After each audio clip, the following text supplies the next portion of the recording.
dahsyat lagi kita berikan tepuk tangan bagi Tuhan kita. Di atas kepalamu, bagi Raja di atas segala Raja. Betapa hati kami limpah dengan ucapan syukur, kami berterima kasih Tuhan. Kami bangga punya Allah seperti Engkau yang menyatakan dengan iman, dengan kebanggaan bahwa tidak ada Allah seperti Engkau. Di bawah kolong langit ini hanya Yesus yang layak ditinggikan, hanya Yesus yang layak disembah. Kami berterima kasih untuk pemakaian-Mu atas tim pujian penyembahan, untuk seluruh para hamba Tuhan di tempat ini yang boleh menyampaikan hadirat Allah di tengah-tengah kami. Sempurnakan sukacita kami hari ini dengan duduk diam dengar firman-Mu. Urapi hamba-Mu, lidah bibir perkataannya penuh kuasa, penuh kemuliaan. Setiap kata kalimat yang keluar, biar nama Yesus saja yang dipermuliakan. Tidak ada hikmat manusia yang disampaikan, hanya hikmat dari kerajaan surga. Allah Roh Kudus, Engkau disambut di tengah-tengah kami. Berbicaralah atas setiap kami. Segala yang jahat tidak punya bagian di tempat ini. Di dalam nama Tuhan Yesus, setiap kita, gereja kerinduanku yang siap diberkati firman Tuhan, mari dengan lantang dan keras sama-sama kita boleh katakan amin. Kita berikan tepuk tangan yang luar biasa bagi Tuhan kita. Silakan duduk kembali saudara. Terpujilah nama Tuhan yang telah mengumpulkan saudara dan saya pada pagi hari ini. Terimalah salam termanis terindah dari mimbar ini. Shalom gereja kerinduanku. Bisa lebih semangat lagi dong. Shalom. Apa kabar semuanya saudara? Tuhan Yesus itu baik, amin. Saya boleh melihat tangan-tangan yang bangga punya Tuhan Yesus. Boleh lambaikan tangannya. Kalau saudara nggak keberatan boleh kasih salam kiri kanan saudara. Katakan saya senang duduk di samping kamu. Ayo bilang saudara, saya senang duduk di samping kamu. Puji Tuhan, biar rame gereja ini. Yuk kita kasih tepuk tangan dulu yang luar biasa bagi Tuhan kita. Mari kita masuk kepada bagian yang kedua dari khotbah yang kemarin kita belajar mengenai yang namanya saudara comparison, the trap of comparison, jebakan dari membanding-bandingkan. Dan hari ini saya akan mengajar saudara oleh anugerahnya adalah killing the comparison, membunuh yang namanya roh perbanding-bandingan atau roh persaingan. Mari kita lihat firman Allah Yakobus 3, 14 dan ke-16. Yakobus 3, 14 dan ke-16. Yang sudah di sana sama-sama dengan saya katakan Tuhan Yesus itu baik. Haleluya. Yuk saya baca ayat 14, saudara 15, 16 kita bersama-sama. Jika kamu menaruh perasaan iri hati dan kamu mementingkan diri sendiri, janganlah kamu memegahkan diri dan janganlah berdusta melawan kebenaran. 15 silakan.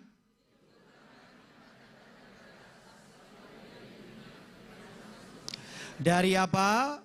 Ayat yang ke-16 sama-sama kita baca, sebab dan mementingkan diri sendiri, di situ ada apa? Dan segala macam apa? Sama-sama bilang sama saya, bukan berasal dari atas. Sama-sama bilang sama saya, nafsu dunia dan setan-setan. Sama-sama bilang sama saya, ada kekacauan. Karena akar dari yang namanya comparison, akar dari orang yang suka membanding-bandingkan, akarnya adalah iri hati. Itu adalah akarnya. Akar dari semua yang membanding-bandingkan adalah iri hati. Iri hati menurut Alkitab adalah dosa yang serius. Masuk dalam urutan ke-8 dari kejahatan-kejahatan keinginan daging. Yang didaftarkan dalam Galatia 5 ayat 19 sampai dengan ke-21. Apa sih iri hati? Menurut Kamus Besar Bahasa Indonesia, iri hati adalah merasa kurang senang melihat kelebihan orang lain. Kecemburuan melihat kelebihan orang lain. Bahasa gampangnya begini, gak suka lihat orang maju. Gak suka lihat orang seneng. Bahasa gampangnya begini, gak seneng lihat orang diberkati lebih dari dirinya. Makanya saya suka pakai istilah SMS. Susah melihat orang senang, senang melihat orang. Colek kiri kanan saudara, lo jangan kayak gitu. Amin. Karena itu kita akan melihat kata Inggrisnya menggunakan kata jealous. Yang artinya iri hati atau cemburu. Menurut bahasa Yunaninya, iri hati merupakan terjemahan dari kata zelos. Inggrisnya bilang jealous. Yunaninya bilang zealous. Dari kata zealous muncul kata jealous. Dari kata jealous muncul perempuan yang galak disebut Judas. Nggak nyambung ya, gue yang khotbah terserah gue. Zelos yang berarti benci, marah, cemburu akan keberhasilan orang lain. Itu arti dari kata jealous. Benci, marah, cemburu akan keberhasilan orang lain. Orang tetangga yang beri kulkas, kita yang kedinginan. Halo, betul apa tidak? Tetangga yang beri kompor, kita yang kepanasan. Tetangga yang punya mobil baru, kita yang repot hitungin gaji dia. Itu pasti. Halo? Saya berdoa orang kayak gitu nggak ada di gereja ini. Di mana-mana, jangan di sini. Hampir gue salah ngomong. Itu yang ketawa orang lama semua lah. Menurut Harold Coffin mengatakan demikian. Harold Coffin bilang gini, envy, cemburu is the art of counting your neighbor blessing instead of your own. Orang yang iri hati adalah sebuah art, sebuah karya, sebuah sikap, sebuah seni menghitung berkat orang lain, bukan berkat dirinya. Makanya lagu sekolah minggu bilang gini, berkat orang lain hitunglah, kau kan iri pasti jadinya. Berkat orang, mari hitunglah, kau kan gila dibuatnya. Tolong kasih tepuk tangan kayak apa ya, kayak. Itu baru diciptakan tadi di mimbar itu lagu itu. Yang benar gimana lagunya?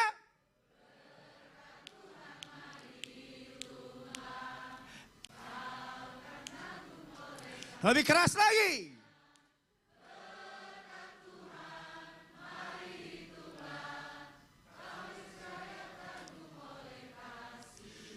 Iri hati adalah ketidakpuasan terhadap diri sendiri. Iri hati adalah ketidakpuasan terhadap posisi yang dia punya. Iri hati adalah ketidakpuasan terhadap harta yang dia miliki. Iri hati seringkali didapati karena kita nggak puas sama hidup kita. Itu iri hati. Kita cepat saja, Kain iri hati karena persembahan Habel. Karena adiknya diterima oleh Allah. Sedangkan persembahannya diterima karena iri hati, Kain membunuh Habel.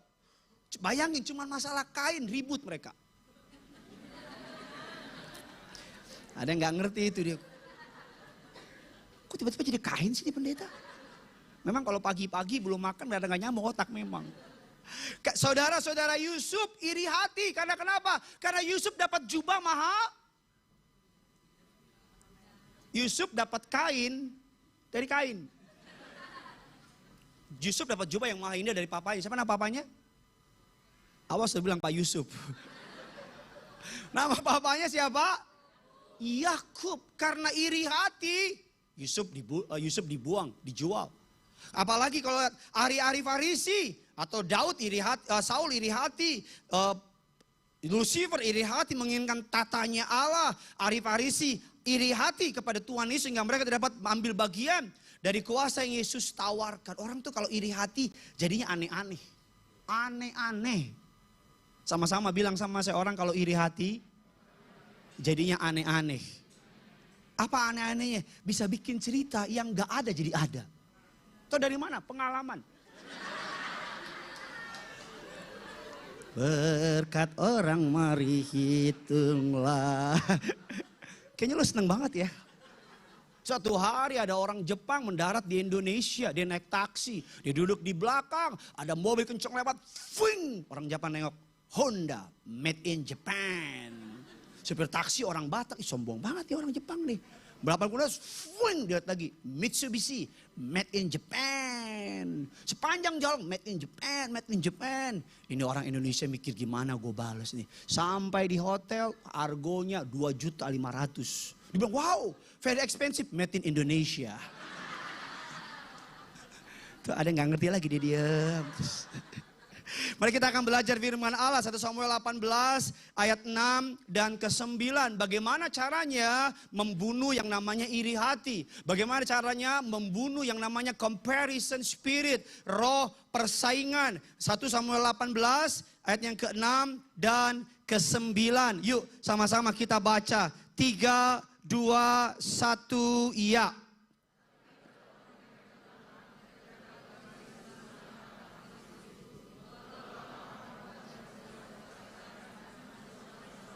Sambil menyanyi dan menari-nari dengan rebana dengan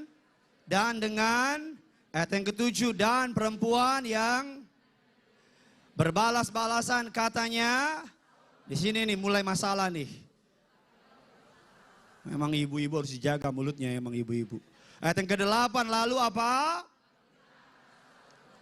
Perkataan itu menyebalkan sebab kepada Daud diperhitungkan mereka puluhan ribu, tapi kepadaku diperhitungkannya beribu-ribu. Akhir-akhirnya jabatan raja itu pun, ayat yang ke-9 sama-sama kita baca, sejak maka Saul selalu apa?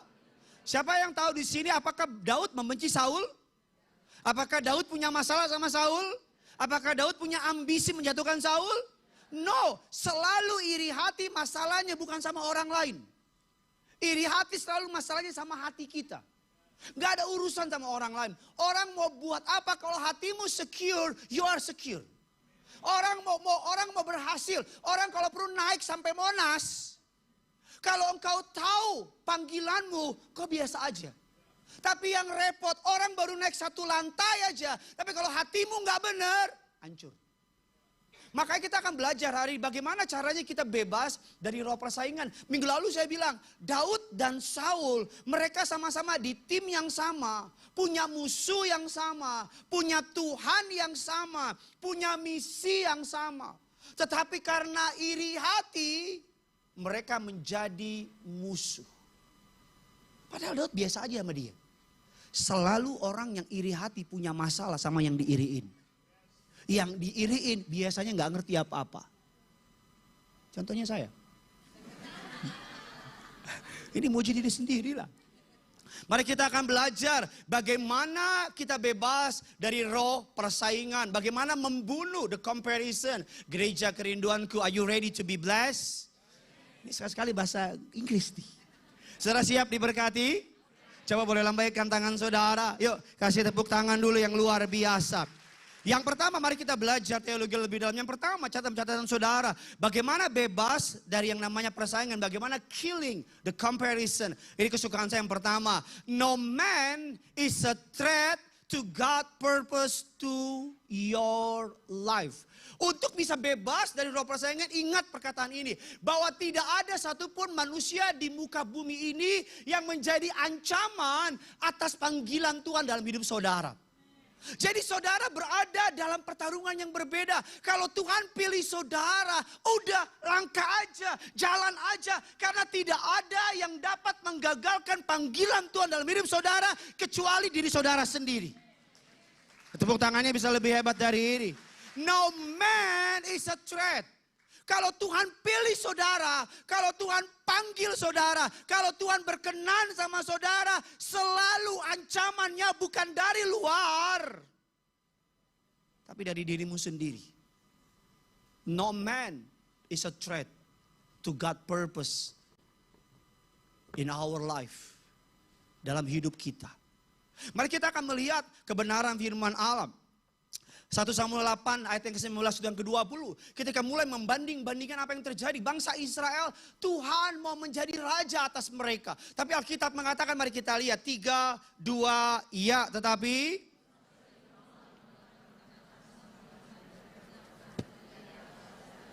ayat yang ke-20. Maka kami pun, raja kami akan, dan memimpin kami dalam apa? Saya mau tanya, lebih hebat Tuhan yang memimpin atau raja? Tapi karena bangsa Israel pengen kayak bangsa lain. Sehingga dia menginginkan apa? Padahal dia udah dapat yang terbaik. Saya mau bilang sama saudara, hati-hati menginginkan milik orang. Hati-hati menginginkan keberhasilan orang. Jangan sampai apa yang kamu punya sebetulnya lebih baik. Halo? Apa yang kamu dikasih sama Tuhan sebenarnya jauh lebih baik. Tapi kamu tergoda memiliki jabatan orang, posisi orang, pekerjaan orang. Kalau kita melihat di dalam Alkitab, saudara, mari kita lihat 1 Samuel 18, 1 ayat 3 dan 4. Saudara bisa pay attention karena kita akan banyak buka ayat.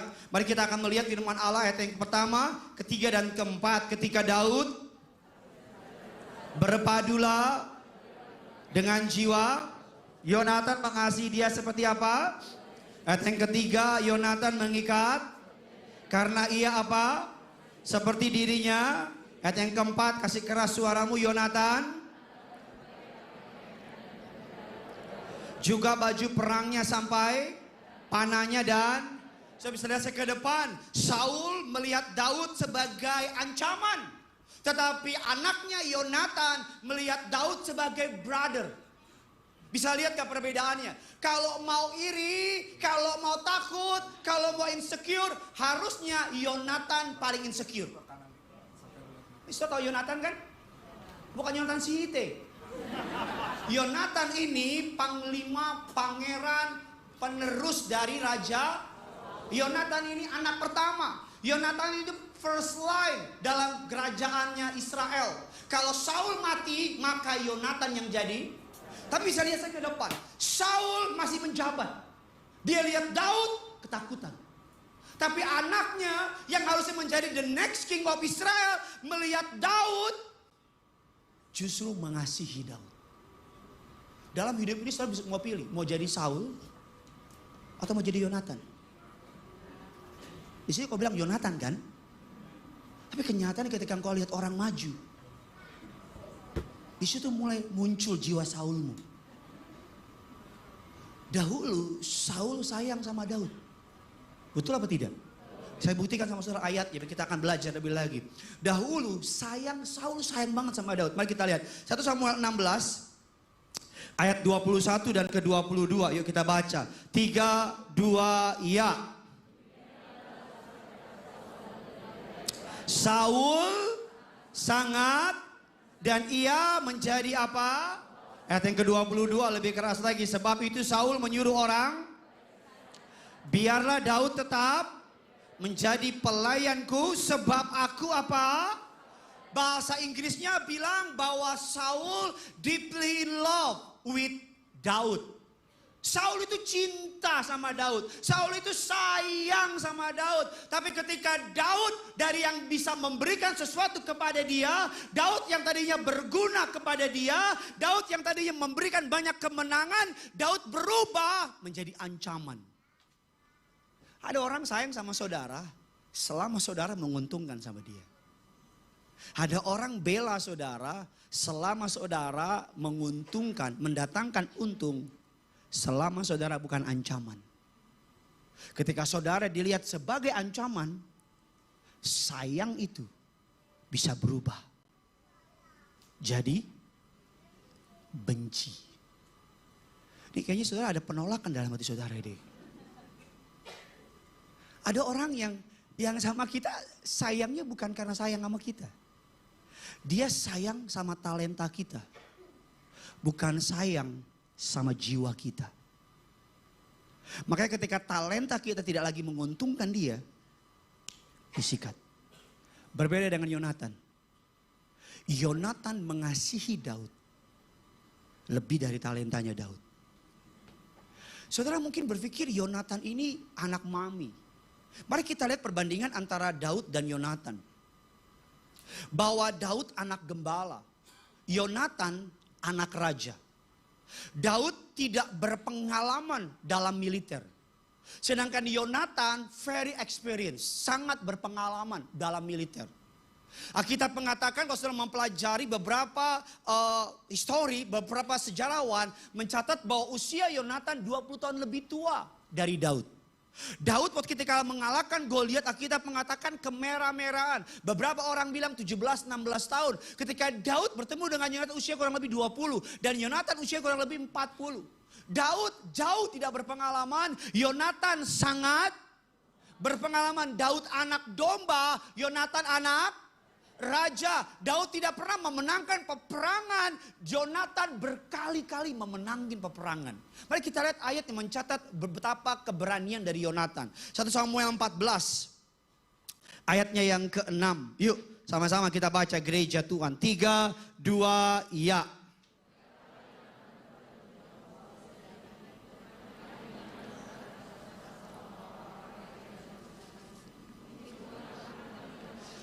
Sebab Tidak sukar untuk baik dengan pada masa itu latar belakang dari ayat ini, di Israel tidak ada orang ahli pedang. Di Israel nggak punya pedang. Long story short, orang kalau pengen punya pedang harus ke Israel, harus ke Filistin. Untuk apa? Bayar lebih mahal dan pedangnya dibuatin. Yonatan sendirian dengan pembawa pedangnya berdua. Dia menerobos pasukan Filistin, membunuh banyak orang, dan kembali membawa kemenangan. Jadi kalau saudara berpikir Yonatan cemen, anak mami, no. Yonatan bisa berpikir dia lebih siap daripada Daud. Betul apa tidak? Ini yang mau saya bilang. Yonatan secure sama dirinya. Yonatan gak, setiap kali ingat, tidak ada orang yang dapat mengancam panggilan Tuhan dalam hidup saudara. Amin. No other man. Tidak ada seorang pun yang dapat mengancam. Anda tidak perlu bersaing dengan siapapun. Satu-satunya persaingan adalah diri Anda sendiri. Saya bukan pendeta terhebat di dunia. Tapi saya berusaha menjadi pendeta terbaik yang Tuhan panggil. Amin. Persaingan saya bukan sama pendeta lain. Persaingan saya sama diri saya sendiri. Amin. Persaingan saudara bukan orang lain, tapi dirimu sendiri. Killing the comparison. Membunuh perbandingan, roh persaingan. Alkitab apa katakan yang pertama? Bagaimana cara membunuhnya? Yang pertama adalah saudara, no man is a threat to God's purpose to our life. Sama-sama bilang sama saya, tidak ada orang yang menjadi ancaman dalam panggilan Tuhan dalam hidup saya. Cara praktis bagaimana merayakan membunuh yang namanya comparison. Cara praktisnya adalah celebrate the victory of others to kill the comparison. Cara terbaik membunuh roh persaingan adalah merayakan keberhasilan orang lain. Sama-sama bilang sama saya, merayakan. Gampang apa susah? Apalagi orang itu berhasil yang kita doakan. Halo? Apalagi yang dia berhasil itu yang kita impikan. Tetapi cara terbaik untuk membunuh roh persaingan, roh iri hati, kalau lihat sahabatmu berhasil, rayakan. Kalau lihat temanmu berhasil, bahkan kalau lihat orang yang kau nggak suka berhasil, rayakan. Karena dengan begitu Tuhan melihat dari surga dan Tuhan akan memberikan apa yang menjadi bagian saudara. Yang percaya boleh kasih tepuk tangan dulu buat Tuhan kita. Yang kedua, bagaimana cara killing the comparison? Yang kedua adalah run your own race. Lari dalam pertandingan saudara sendiri. Mari kita lihat firman Allah Ibrani 12 ayatnya yang pertama dan kedua. Yuk kita baca. 3, 2, 1, ya, karena marilah kita dan berlomba dengan dalam perlombaan yang apa Bapak Ibu? Yang diwajibkan bagi siapa? Ayatnya yang kedua, kasih keras suaramu, marilah kita yang memimpin kita dalam, yang membawa iman kita kepada, yang dengan tekun, yang sekarang duduk di mana? Saya tulis dalam slide saya, everyone has a race to run. Setiap kita punya pertandingan yang perlu dijalani. Sama-sama bilang sama saya punya pertandingan yang perlu saya jalani. Makanya Ibrani 12 ayat pertama bilang demikian. Saya ajak sama saudara. Karena kita mempunyai banyak saksi. Bagaikan awan yang mengelilingi kita. Marilah kita menanggalkan semua beban dan dosa yang begitu merintangi kita. Dan berlomba dengan tekun dalam perlombaan. Baca bahasa aslinya. Bahasa aslinya bilang dalam perlombaan yang dikhususkan buat kamu. Perlombaan saya berbeda sama perlombaan saudara. Pertandingan saya berbeda dengan pertandingan saudara. Apa yang saya hadapi berbeda dengan apa yang saudara hadapi. Kenapa saudara diciptakan berbeda dengan orang lain? Karena orang lain itu memiliki purpose yang berbeda sama saudara. Kenapa Gideon gak bisa main musik? Karena kalau saya main musik itu tidak mendukung purpose saya. Kenapa orang lain jago main musik? Karena itu mendukung purpose-nya. Kenapa ada orang jago nyanyi? Karena pertandingannya berbeda dengan saya. Kenapa ada orang jago matematika sedangkan saya? Soal hitung dua uang. Kita pernah lihat nggak? Lihat orang lain, itu jago nyanyi ya. Ada jago main musik ya. Sedangkan saya nyanyi, nangis aja fales. Kita kan suka nonton. Saya tuh awal-awal jadi pendeta, saya suka lihat di Instagram kan. Lihat pendeta-pendeta, sebenarnya keren hati pendeta ya. Udah badannya keren, ganteng, tinggi. Kalau nyanyi bagus, dia bisa main musik. Saya malah mikir, gila keren banget dia. Saya tuh dari dulu pengen banget main musik, tapi nggak bisa. Kalau orang tanya, lo main di mana? Kunci apa? Lo di sana, gue di sini. Nggak pernah bisa. Saya orang Bataknya nggak bisa nyanyi, nggak bisa main musik. Main catur bisa, tapi nggak bisa. Yang celakanya, istri saya suka cowok yang main musik. Itu kan masalah kan? Jadi di rumah ada piano, siapa yang main? Gene. Cang cong. Saya pernah diem istri saya nggak tahu. Saya lihat tutorial di YouTube. Saya buka, saya mau tahu nggak? Emosi saya. Kenapa orang lain bisa main musik? Saya enggak. Karena purpose orang itu diberi sama Tuhan beda sama saya. Halo? Banyak cowok-cowok kalau di rumah ada bocor, ada apa. Cowok-cowok jago bisa naik ke atas loteng, naik ke atas genteng. Semua lampu bisa diganti, listrik bisa diganti. Bahkan dari rumah bisa dibangun ulang sama dia. Saya kalau ada apa-apa di rumah, saya bisa panggil tukang. Jadi kalau malam-malam ini ada bocor, sayang bocor. Kalau laki-laki lain, dia naik ke atas. Kalau saya ngapain? Naik ke kamar mandi, taruh ember. Karena purpose-nya beda. Orang yang bisa perbaikin gedung itu, bisa nggak khotbah kayak saya? Ini hari ini gue sombong amat hari ini. Orang yang bisa main musik, karena panggilannya, apa Bapak Ibu? Panggilannya apa? Beda. Jadi ketika saudara iri sama panggilan orang, ketika saudara iri sama kemampuan orang, kenapa Tuhan menciptakan kamu berbeda dengan mereka? Karena kamu punya panggilan spesial. Kamu punya your own purpose. Kamu punya panggilan sendiri. Saya ngomong di sama semua para pelayan Tuhan. Jangan iri sama pendeta yang jago pelepasan. Dia punya purpose-nya sendiri.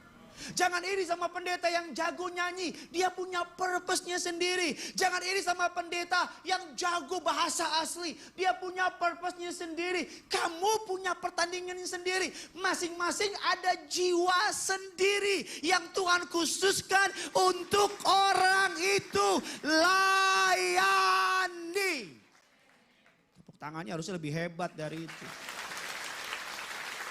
Amin. Balapan saya beda bos sama balapan bapak ibu. Pertandingan saya beda. Anak kita aja beda. Betul nggak? Istri kita beda nggak? Beda. Kalau orang dikasih, oh laki-laki itu kok sabar banget gak kayak suamiku. Karena istrinya mungkin lebih gila dari engkau. Halo?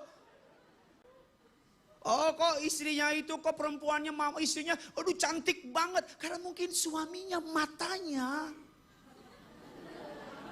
Nggak bisa ngerti gak maksud saya? Kenapa orang kok dia dikasih kulitnya putih. Sedangkan saya kulit saya nggak jelas putih enggak, hitam enggak. Bisa kebayang nggak?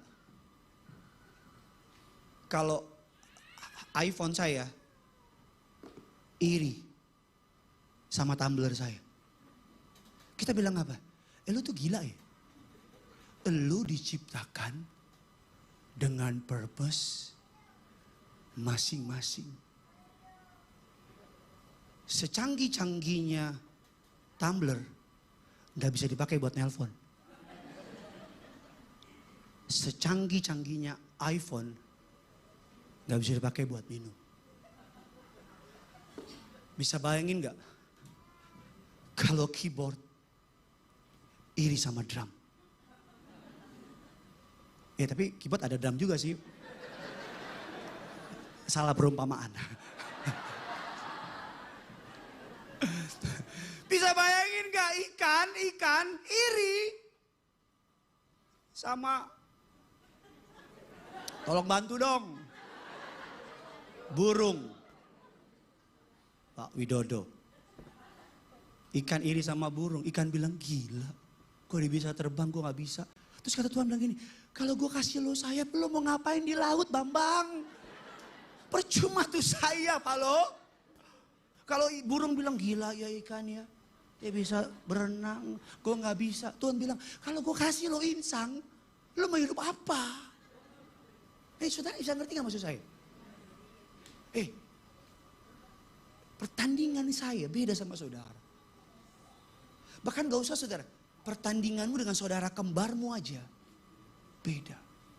Dan Tuhan gak pernah salah. Dia kasih setiap kita spesifikasi yang cocok untuk pertarungan yang akan kita hadapi ke depan. Saya gak tahu kenapa Tuhan kasih model begini. Tapi yang saya tahu dengan karakter yang Tuhan kasih ke saya dimampukan Tuhan melewati tantangan demi tantangan. Mungkin orang lain gak bisa. Bukan karena orang itu lebih buruk dari saya. No.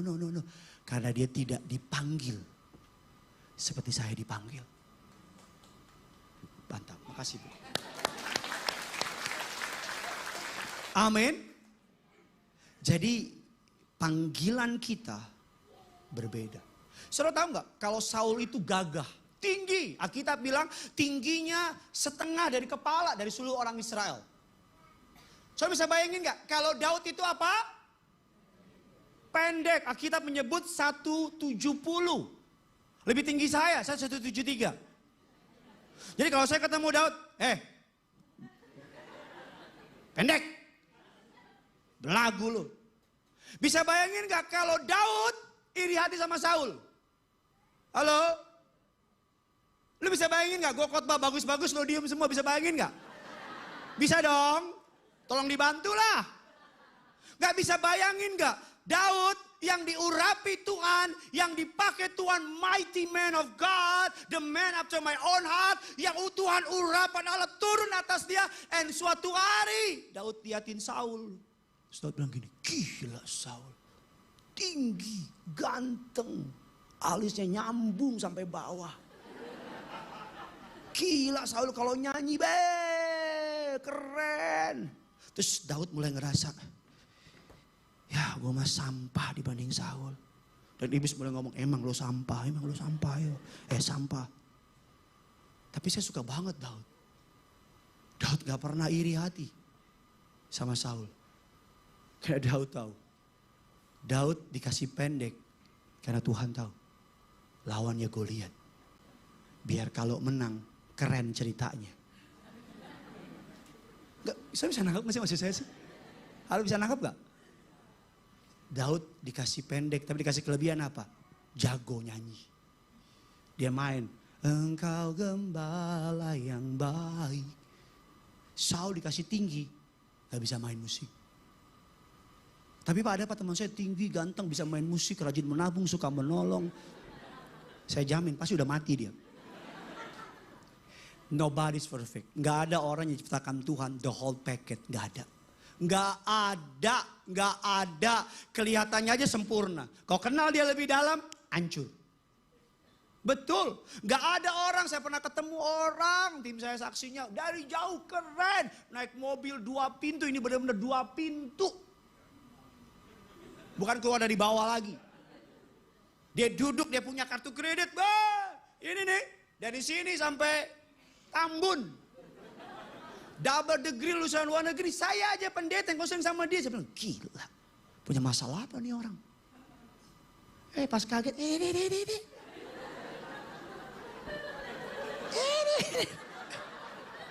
Ternyata cong. Mohon maaf. Tolong dihapus. Tuhan tidak akan menghakimi kita menurut apa yang dicapai oleh teman tetangga kita. Tapi menurut apa yang kita lakukan dengan karunia yang sudah Tuhan berikan kepada kita. Gak ada di slide saya, harusnya ada tapi gak apa-apa. Saya gak akan menghakimi mereka. Tuhan, sampai saya undang pemain sulap. Tuhan tidak akan menghakimi kita menurut apa yang dicapai oleh teman, tetangga kita. Tapi menurut apa yang kita lakukan dengan karunia yang sudah Tuhan berikan kepada kita. Tuhan gak akan tanya sama kamu, kenapa kamu gak bisa main musik sehebat teman kamu? Karena Tuhan tahu, Tuhan gak kasih itu sama kamu. Tuhan gak akan ngakimi, kenapa kamu khotbah gak lucu-lucu? Karena Tuhan tahu, hidupmu lebih lucu daripada khotbahmu. Tuhan gak akan menghakimi kamu berdasarkan pencapaian orang lain. Bilang kiri kanan saudara, makanya jadi orang secure. Ayo bilang. Kau melawan pendetamu ya? Saya kasih apresiasi sama our friends Dennis Shobel.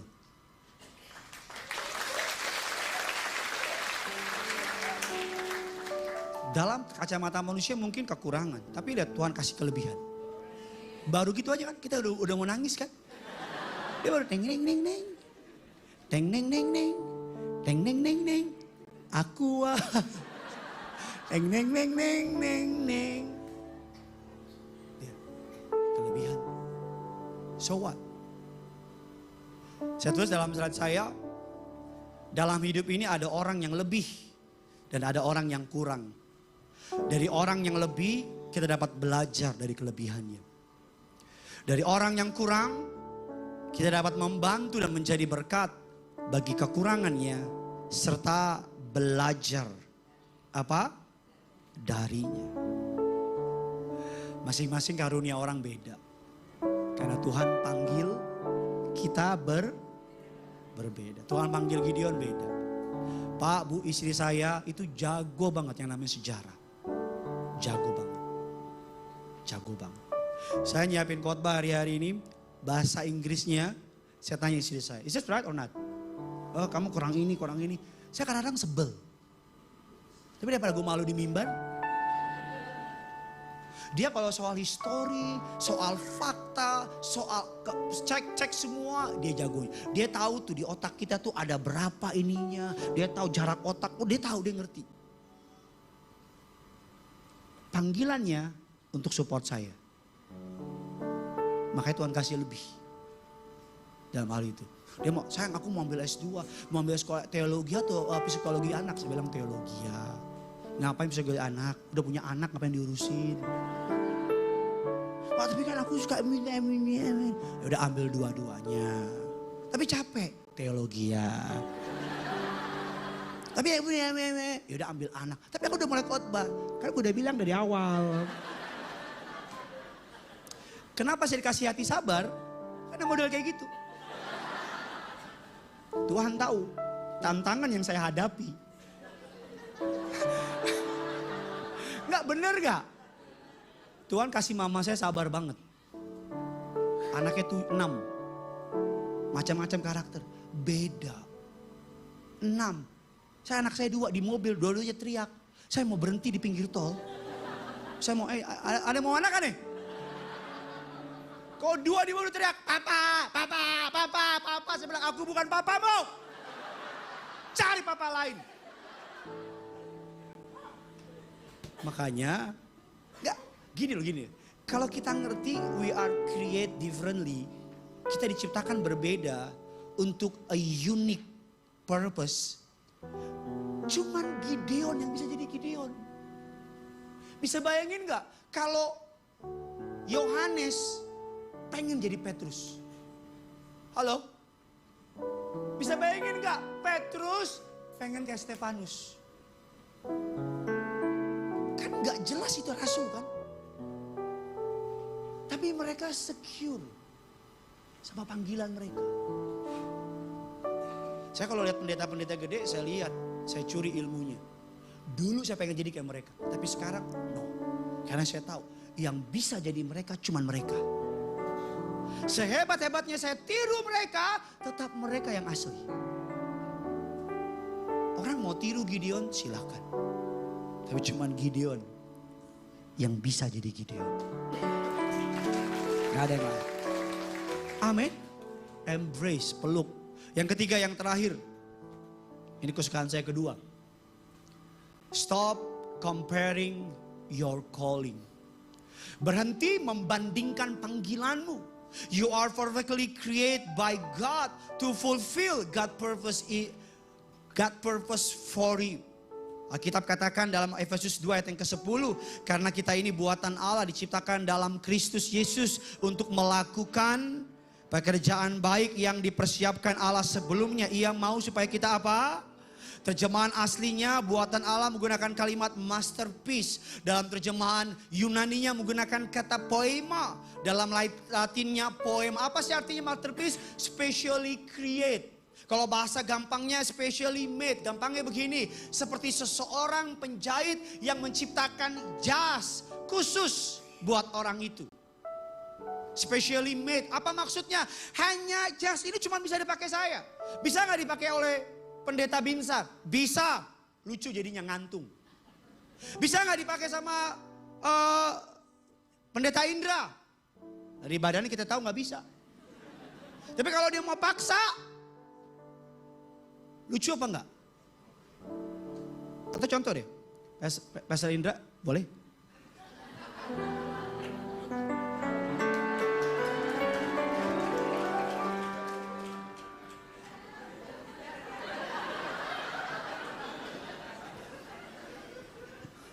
Tolong, jangan, pakaikan.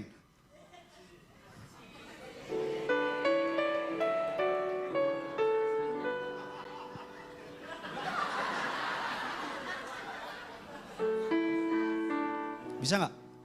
Saya nggak usah suruh dia coba jasa saya kan?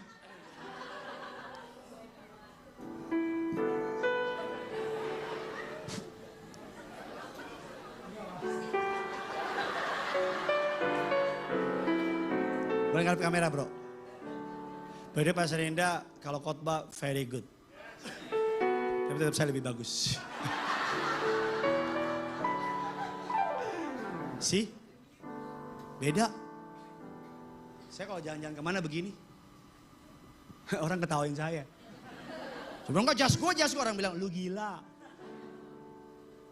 Karena this suit, jas, ini specially made.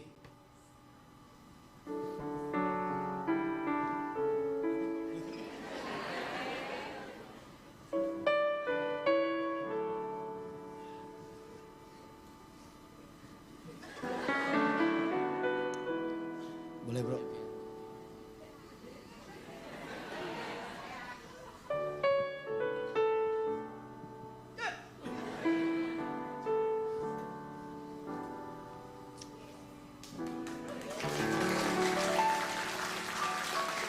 Thank you Pastor.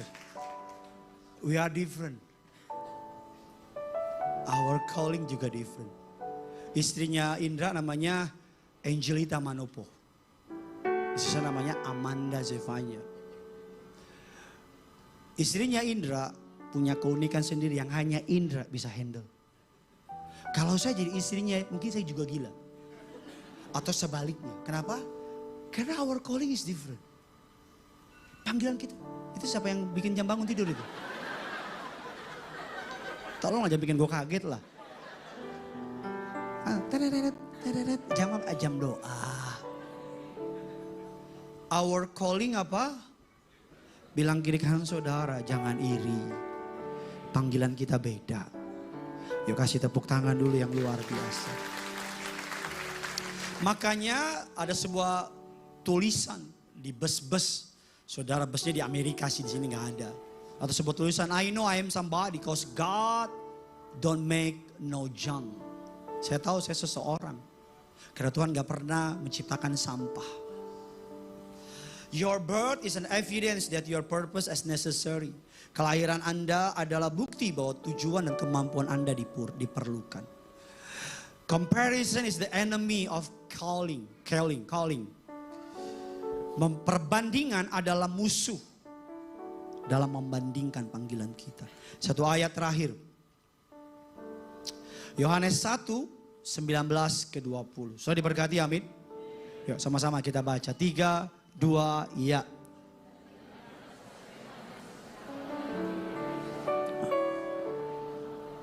Siapakah engkau? Apa jawab Yohanes?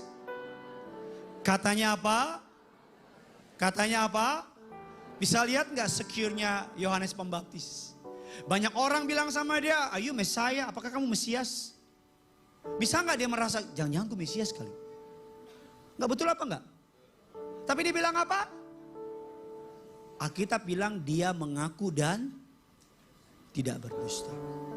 Makanya ketika Yohanes lihat Yesus datang, dan ketika Yesus minta dibaptis, apa Yohanes bilang apa?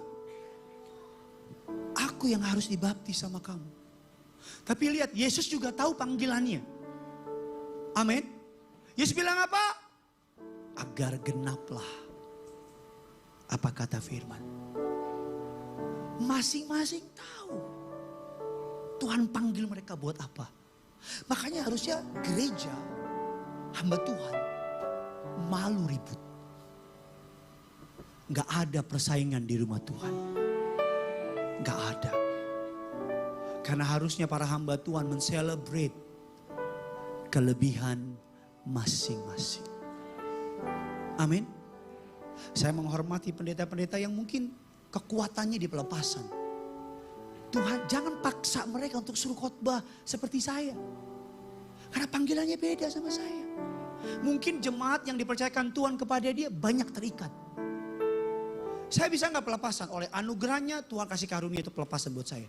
Tapi itu bukan our main.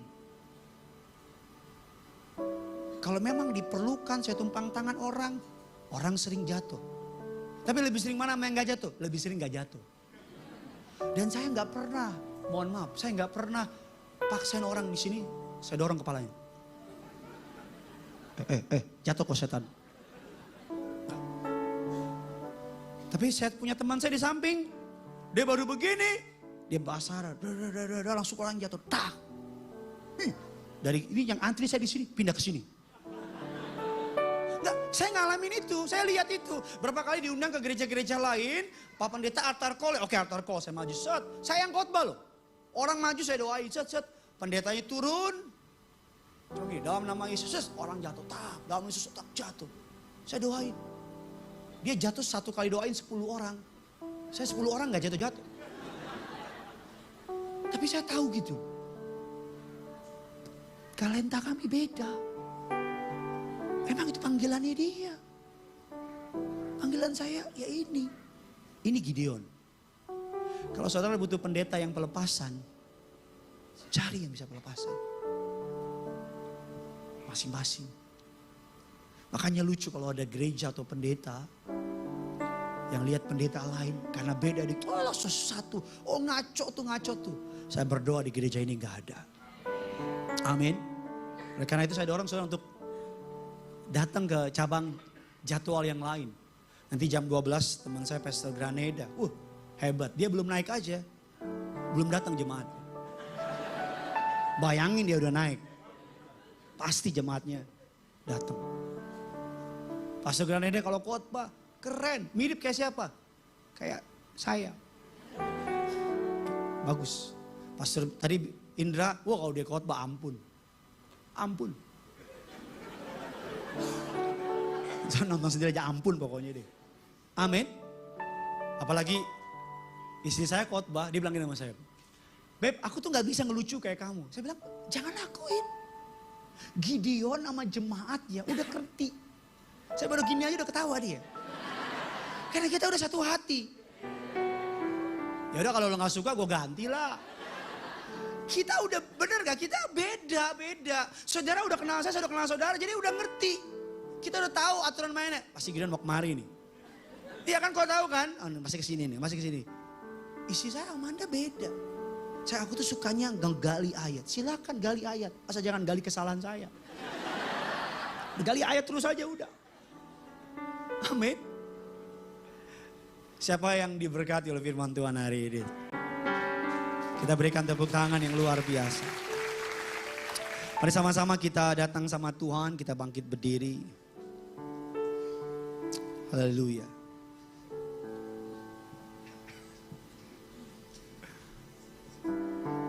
Saya tanya lagu apa, dia bilang bebas. Memang diciptakan beda-beda.